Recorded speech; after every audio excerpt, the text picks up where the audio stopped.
There are a wealth of stories around this area of London, and together with the Royal Lancaster Hotel, what we want to do is to partner with an exclusive brand so that we can bring these stories to reality and show them on the Royal Lancaster House channel. Just up from Lancaster Gate is Marble Arch, and you can see the arch behind me. And judging by all of the people you can see buzzing around, it's quite a tourist attraction. But some hundreds of years ago, it was quite a macabre tourist attraction. It was a place, Tyburn Gate, where they used to hang all of the murderers, robbers and criminals of the day. And it was a big turnout. It wasn't done quietly or peacefully. It would be like a World Cup match today. Hundreds and hundreds of people would come here to see the public hanging. But also just across from here is Speaker's Corner, where people could come, freedom of speech, and say what they had to say about their subject, whether it was about politics, about sex, drugs, rock and roll, or religion. All of this took place and still takes place today without the hangings. You either walk by his standard or you're thrown into the pit of darkness. It doesn't matter what religion you have or philosophy. God says you either walk by his... Isn't this absolutely amazing? It's slightly only in London. Here we have these magnificent sculptures that are absolutely huge and of today's style and design. But further down in Kensington Gardens, there are some tiny, tiny little figurines in the magic tree, all to do with J.M. Barrie, and it's his fairy tree.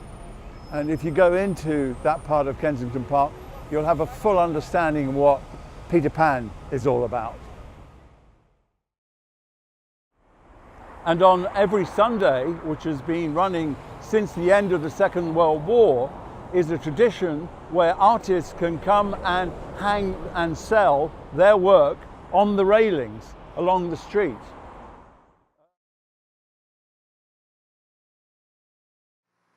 It has been part of our modern London history, and it's nonetheless exciting.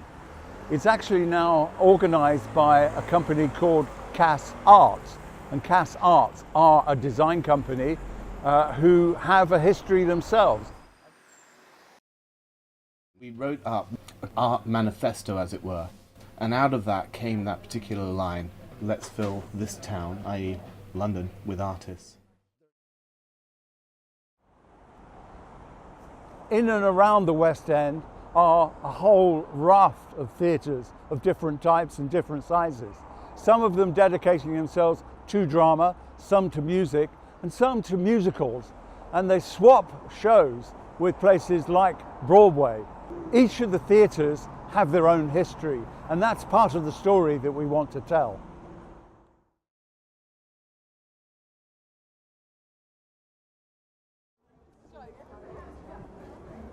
Notting Hill is actually quite fascinating. We're now coming out of the antiques area, which is really the expensive area, and walking down through the food market, where you can get lots of different tastes, lots of different flavours from all four corners of the world. And what we're doing is walking through under the bridge up into the old part, because Notting Hill is actually quite a fascinating area. And over the years, up until the 1980s, it was actually one of the poorest areas of London. It was run by ruthless landlords that were charging extortionate rents for property that was just falling down. And it was so sad. But there was a movement against that. And then up until the 1980s, you could actually pick up lots of things. You would get, in the 60s, you would get all of the trendy clothes, the second-hand clothes, the stuff that you see the Beatles wearing, the Sergeant Pepper type uniforms, hats, big floppy hats that are having a renaissance right now. Right the way through to what you've got now, we're coming up to a couple of guys that are actually playing music for fun, for their own entertainment and the entertainment of others.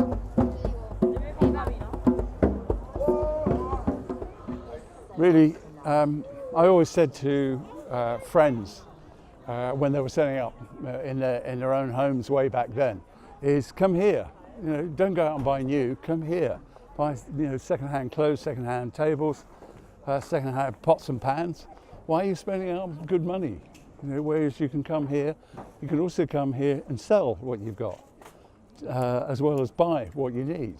So it's all quite fascinating, and it's hardly changed in what is that, 40 or 50 years. It's amazing, a really amazing place. Just take a look at the stuff here. A whole mix of, you've got carpets, chairs, flower holders, vases. There's a second-hand Jeep, an old, it looks like a wine barrel, probably a sherry barrel. Really amazing stuff, isn't it? Even as we walk through now, you can see that Portobello Road is a really cosmopolitan part of London. Great mix of communities from the Afro-Caribbean. There is a huge Greek community over here, and one of the biggest Brazilian communities in London is here in Bayswater and around Notting Hill. Here's another fascinating thing about Notting Hill. Behind me is the famous door from the movie Notting Hill, where Hugh Grant lived. It's the house where Hugh Grant lived, and it's now a tourist attraction.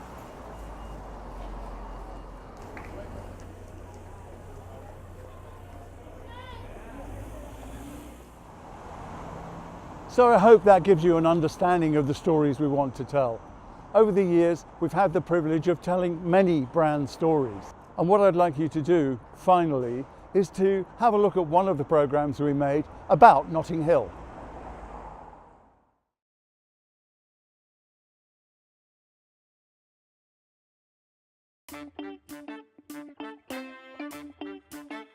I'm Johnny Sapong, hairdresser that works in the genres of fashion, film, art and advertising. The essence of Notting Hill is about community. You were going to bump into people who had the same mind's eye as yourself. Having the opportunity to work with the likes of Kate Moss and Naomi Campbell, Jude Law and Natalie Portman, Gwyneth Paltrow, Justin Timberlake. The epicentre of the place itself is the market. Hit the market on a Saturday very early, get the fresh picks. Someone's flying in breadfruit from the Caribbean or spices from India. It's all in the melting pot. How's the forehead looking? Gleaming, you know, just checking. Notting Hill has always been a hive of activity, full of creatives, art world, film world, fashion world, music. So it became quite a great backdrop for movies such as Notting Hill, you know, Love Actually. It even appeared in one of the Beatles videos. This area, which is now known as the Dock Kitchen, was the former headquarters of Virgin Records. The experience at the Dock for food would be good, hearty, wholesome British food. One of my first experiences of coming here was in Rough Trade Records, a great place to go and find new discoveries. When I think back in the day was Dub Vendor, but it might not be there anymore. I'm only 34, right Naz? I'm only 34. Renowned for having pubs with a great bit of history to it, places where people still keep a tanker behind the bar. You know, places like the Cock and Bottle, the Warmer Castle, or spots like the Electric, which are institutions within the area. You're bleaching me out. Michael Jackson's got nothing on me. There's always lots of places to eat good food. Pizza East, and then somewhere like the Cow. Oysters and Guinness is a big draw there. My favourite spot is a place called Lisboa. Great sandwiches, as well as fantastic coffee and tea. Westbourne Grove has really turned into a sort of shopping destination. So you have designers like Ralph Lauren meeting a high street designer like Couples, Paul Smith. He's converted an old sort of townhouse that still is being mindful of the community. Notting Hill itself is full of a mixture of old and new, so you have some great antique stores. I mean, there's a furniture shop called Le Cour de Chien. You know, you can work out the translation for that yourself, but it's just a wonderful Aladdin's Cavern. One of the most famous late night party venues would be the Globe, deemed as a kind of shebeen. You'd often see Joe Strummer and Paul Simonon from The Clash. Bob Marley might stick his head round the corner. I need grapes to be fed to me. At least give me fake whiskey or something. Yeah, can't help myself. The greatest memory for me would be, dancing the night away at Norman Jay's sound system. Being able to be in the street and just sort of being with friends, enjoying the day, rolling into the night.